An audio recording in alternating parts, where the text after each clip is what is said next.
Hello, I'm very honored to be invited to EPFL's Research Day. Thank you very much for this invitation. So it's the first day of the new academic year, and so I asked my students and team to attend the conference. So welcome. Like Catherine says, I was appointed professor of practice at EPFL 10 months ago. In parallel, together with my husband, David Devaux, who is also present today, we run an architectural office in Paris with our team specialized in architectural creation and transformation of 20th century heritage. Today, I would like to talk about the relationship between theory and practice in architecture and how practice feeds theory and vice versa. With my team, it works. We created the ADER laboratory within ENAC.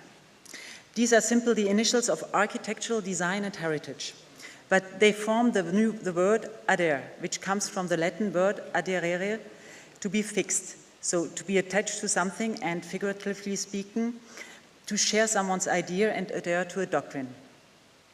I would like to explain our doctrine and our approach to architectural heritage that exists and needs to be reused and brought to life. For several years now, we have all been confronted with the climate crisis and global warming. Our work focuses on the environmental and social consequences. We are constantly questioning our activity. As architects, we are part of a sector that is responsible for around 40% of carbon emissions produced on Earth. We have a huge responsibility.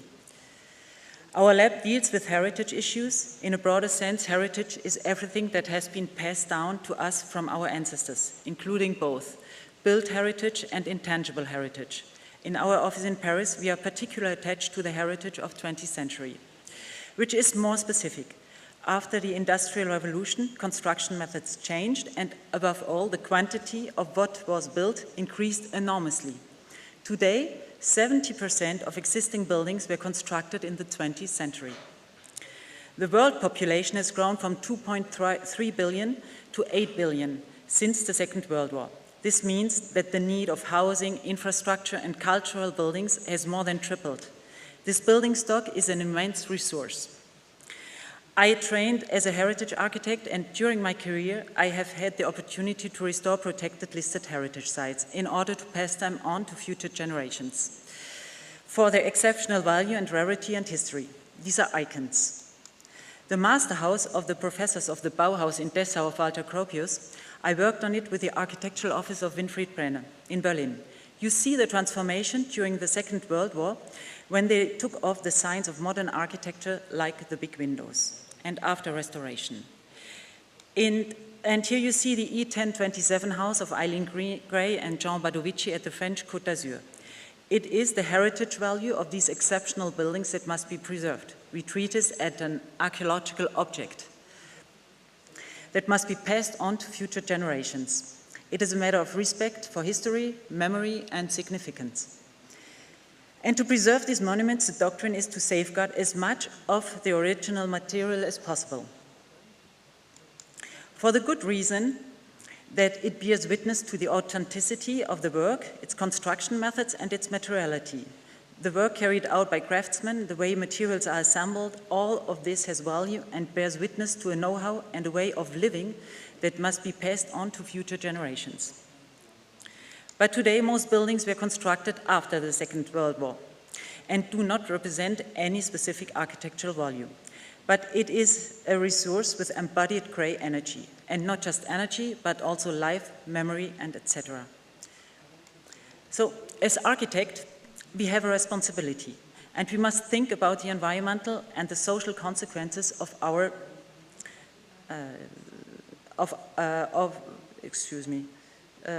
social consequences of our actions as architects and how we contribute to constructing our environment. So we have to build as little as possible and reuse existing buildings.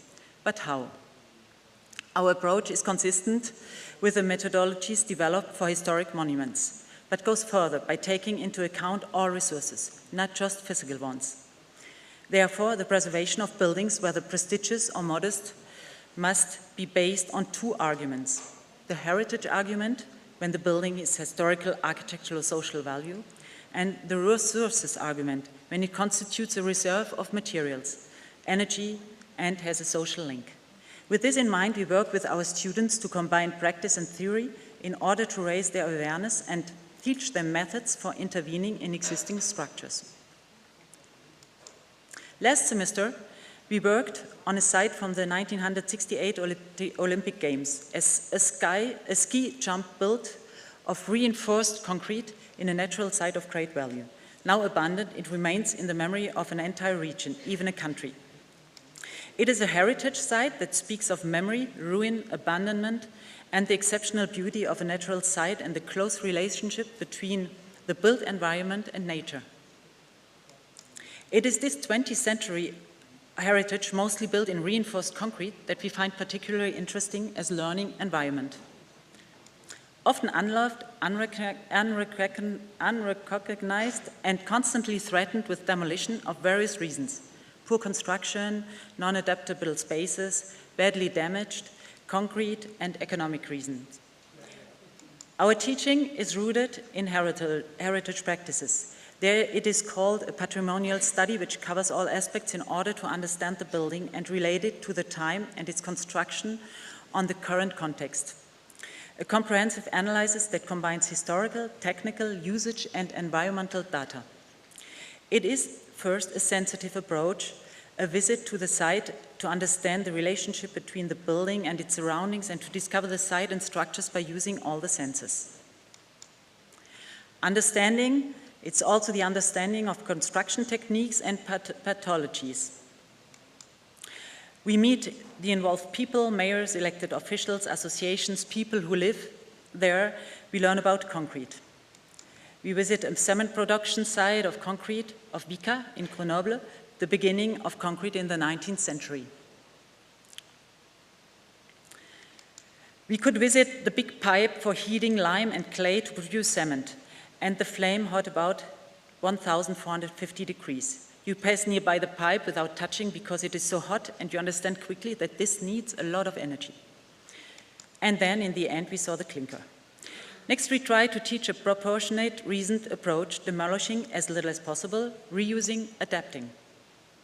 Acting when necessary to reuse and adapt the building for new purposes with conversion and extension methods, while preserving as much as possible because carbon is in all kinds of energy. This aspect is important because in itself renovating is not necessarily positive regarding its carbon footprint, if the means are not appropriate. That's why certain programs are not compatible with existing, when transformation and adaptations are too important. With our laboratory, we try to work interdisciplinary. We work with programming engineers to develop a reasonable project in the existing, with landscape engineers, structural engineers, historians, which intervene in our atelier, laboratory. No architect today can approach a project solely from their own perspective or with their own expertise. They must draw on external disciplines and on specialists in prediction. They must constantly challenge themselves. We are in a state of permanent experimentation. This culture of experimentation is inspired by the scientific world. We are fortunate to be at EPFL, where we have access to this immense pool of knowledge. I would particularly like to thank Professor Denarier from the Faculty of Civil Engineering for assisting us in the analysis of concrete and its pathologies. In our research, we are placing this emphasis on concrete and knowledge of it because it represents the largest pool of existing buildings, and we believe it is essential to understand the basic issues. Firstly, in relation to its environment impact in new construction. Secondly, its pathologies, in order to know how to repair it as a primary building material of the 20th century heritage, and at least the possibilities of recycling in the event of demolition. Finally, this year, we are trying to broaden our scope of collaboration to also work with Marilyn Anderson and Jan Wienhold's Lipid Laboratory on aspects of comfort in the existing. This allows us to take a bioclimatic approach to analyzing existing buildings from the perspective of maximizing solar gain, natural ventilation, insulation, and the intrinsic qualities of the materials used. This permits us to show the students the interaction between practice and theory and research. I would give you an example to this approach from our architectural office and show you the project of transformation of the cable car of the Salève mountain we realized recently. In 2017, with our office, we won the international competition of the transformation and restructuration of the cable car of Salève, overlooking the Geneva region. You see the uphill and downhill station connecting the Geneva basin to the Mount Salève overlooking the Alps. This project brings together the reconversion of a historic building of the 20th century, the restoration, the extension, but also landscape issues and formal aspects about what to do with 20th century architecture. It is for us an answer about the most important issues of today and how to make a new building out of an old one. You see the natural context of this immense and extraordinary natural site. The special mountain with its vertical rocks gave the name to the word Warrap, which designates the practice of rock climbing. It has its origins in a gorge of the Salève mountain. Here the open landscape with its pastoralism and the Salève mountain, the balcony of Geneva, where people in the end of the 19th century started to explore the mountain and its natural beauties, first by donkeys, by motorcyclette, and finally by electrical railway. In 1932, the idea of exploring more of the mountains made room for a completely new installation of a cable car. This Swiss architect, Maurice Braillard, and the French engineer André Rebuffel invented a modern system to ride more than 600 meters of height without any pillar, and only a 1 kilometer cable connecting the uphill and downhill station. The time of the ride go to the Mount Salève was extremely diminished, and this kind of new modernist architecture conquered the Alps. It was an architecture in complete rupture to all what has been built in the mountains before. Also, with the expansion of reinforced concrete, these constructions spread out. Here you can see some other constructions of that time, which were built in the French Alps, dealing with this modernist architecture. The Salève cable car is the only one which survived. This shows the final project of Maurice Braillard. In the north, Braillard projected a hotel with a staircase, a kind of block which settled the building, and he put the restaurant in the circular panoramic extension overlooking the lake. A series of drawings of Maurice Braillard is a succession of the first sketches which led to the final project, which was a bridge building with north and south pillars overheading the abrupt karstic mountains.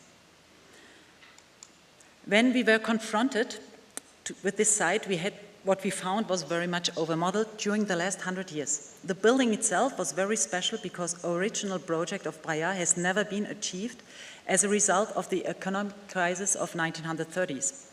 The imagined project hosting a hotel on the south side has not been built. On the second image, you can see the unachieved building with the restaurant and a terrace, but which was not accessible and open to rain and storm. In the 50s, they constructed a kind of mountain chalet. The international style was not trendy anymore. And the construction was rebuilt in 1984 in another fashionable style. Until there, the restaurant was kept like a kind of ruin, inaccessible and never explored by the public. So here, the photo of 1932 showing the unachieved building. You see the historical construction analysis of the building. Each color stands for a phase of construction. These analytic plans help us to identify the patrimonial value of each construction element regarding to its agency. The dark blue is the original part. The site in 1932 and how we found it in 2017.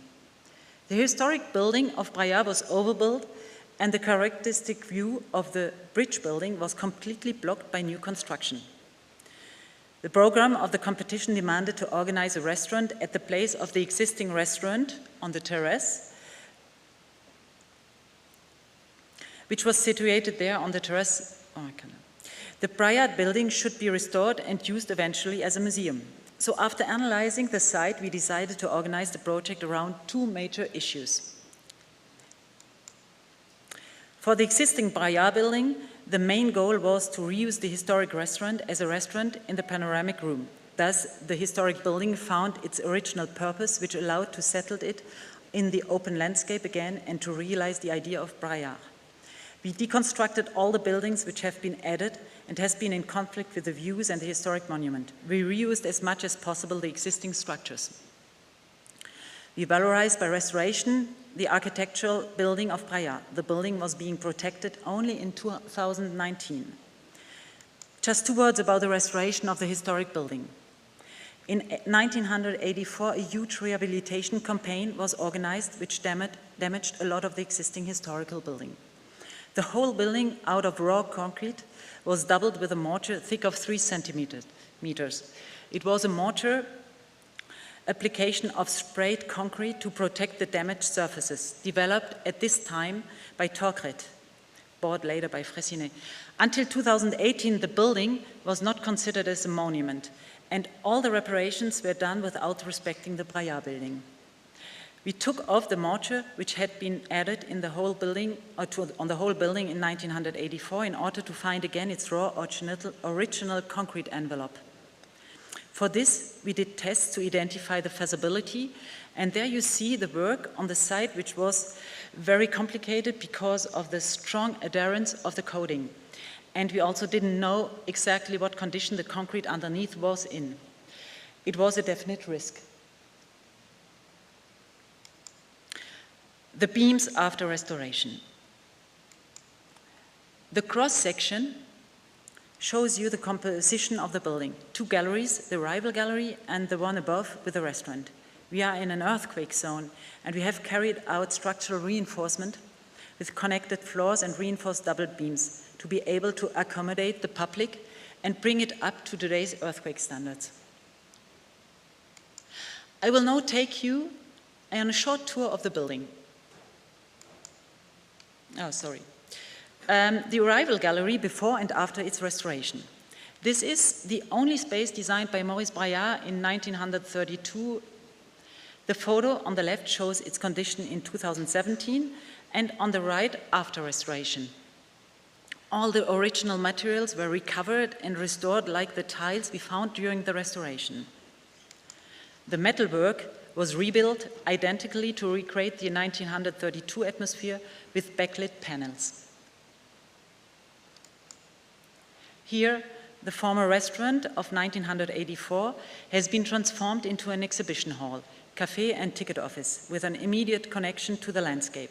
We conserved the basements and foundations and the envelope of this part of the building. Or, from the gallery, you have a direct access to the mountains as well. The exhibition space and cafe in connection with nature and overlooking the lake, and the direct access to the terraces. Earthworks have made it possible to remove guardrails. We reuse all the water of the terraces and inject them in the toilets, as there is no running water on this site, on the whole site. And the view overlooking to the view back looking to the cable car. Concerning landscape and nature, the 2 photographs show the evolution of the natural site between 1932 on the left and 2017. The natural site and former alpine pastures are being increasingly taken over as the forest spreads from the west, east and south into the old meadows. And there was the plantation of a kind of urban tree line of lime trees. So we opened the views again to re-establish the pastures historically present on the site and to reinforce biodiversity. We put off the urban tree line, we remodeled the earth to integrate the existing building as much as possible in the landscape and to take off the guardrails. The longitudinal section shows where the restaurant is located. We created a new extension at the place of the original project of the hotel, which we imagined in continuity to the Braillard Panoramic Restaurant. We inserted all the techniques between the two historic beams, and we built a new tower with elevators and staircases be connected by bridges to the Brayard building.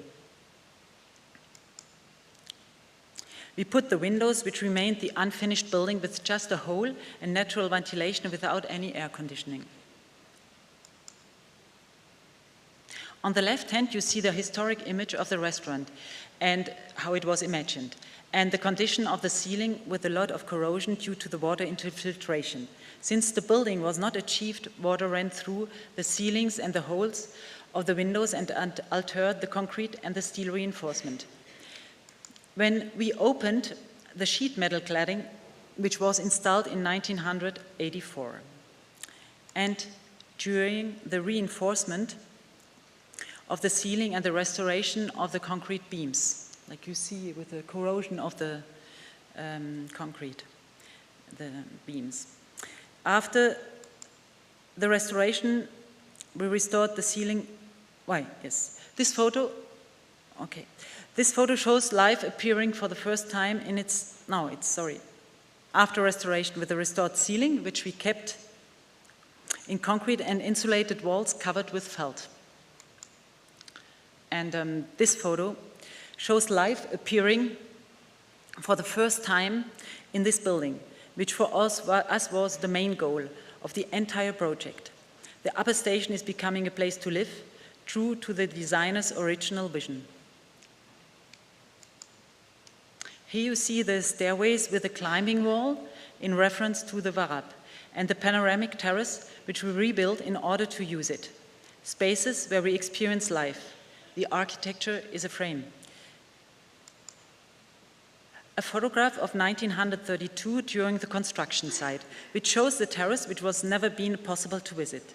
There was no access. And this is during the construction site when we rebuilt the wall, which has been demolished in 1984. And the terrace after restoration, open to the public to admire the incredible view. Here, a last photograph of the insertion on this spectacular site. And I finish with this picture, which the light that is switched on and shows the life inside. It's more than just an infrastructure and a means of public transport. The upper station is a place to live again. Thank you very much.